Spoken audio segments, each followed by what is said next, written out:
curse in Elvish, Entish are the tongues of men, for this treachery. Hello Hot Wheels hunters and all sorts and likes. Thought I'd make this quick video. A couple other people have mentioned this and talked about dump bins. The good things and bad things about dump bins. Well, here you can see one I took a photo of. I was actually wanting to make a video, but the store was really loud and busy, middle of the afternoon, so I took a photo of it, and as you can see right here, it is just spilling over. It actually took me a couple of hours to dig to the bottom of this, and probably another hour or so to put them back in as neatly as possible. And the reason I say neatly is because I don't want to give a bad image to Hot Wheel collectors. There are some people that literally go on these things and just rip through them, and I'll show you some examples. Here's another dump bin I found. This is early in the year in case, and I've actually halfway started working on it. As you can see, these are stacked nice and neat, but I haven't worked on that side yet. Here we have Tragedy. Top corner ripped.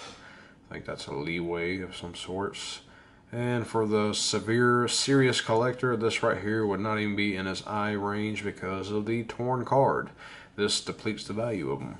For a person that is customizing or just likes the car itself and is going to open it, well, this is good for grabs. Here's some more Tragedies. Bent top half, almost ripped in two. Have one that's just warped. Nothing that probably can't be repaired, but you can see down here, it's starting to fray a little bit. And, whoa, it just gets worse and worse and worse. That's completely torn off. There's a big old gouge there. It's wrinkled all the way down and all the way around. Completely worthless as far as value goes. Torn peg guard. Not much there.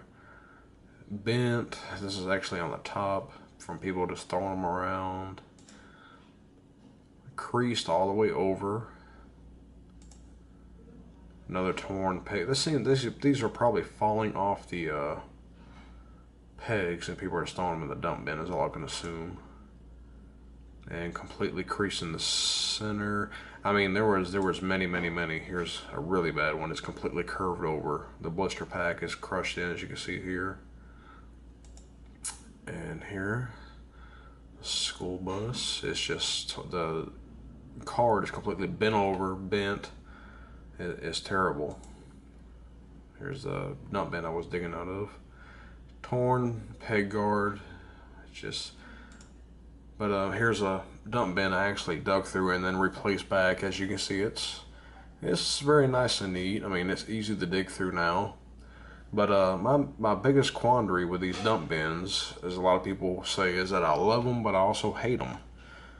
The reason I love them is because usually you can find some really neat treasures at the bottom that most people don't want to dig through, or the common person won't bother because they're just going to pick a few off the top for their kids or whatnot. But for the hunter, the collector, we are going to dig till there's no tomorrow to find what we like.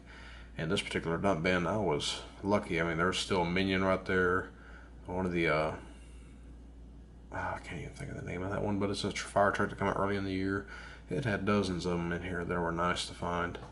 But fortunately, this was the nicest dump bin I've ever seen. There was not one damaged card in the whole bin, which is unusual. But the reason I hate dump bins is, like I said, people, they just rip through them to find the supers or the treasure hunts or the hard to find ones, and disregard the basic or the main lines. I mean, there are still people out there that want to find the main lines and collect them.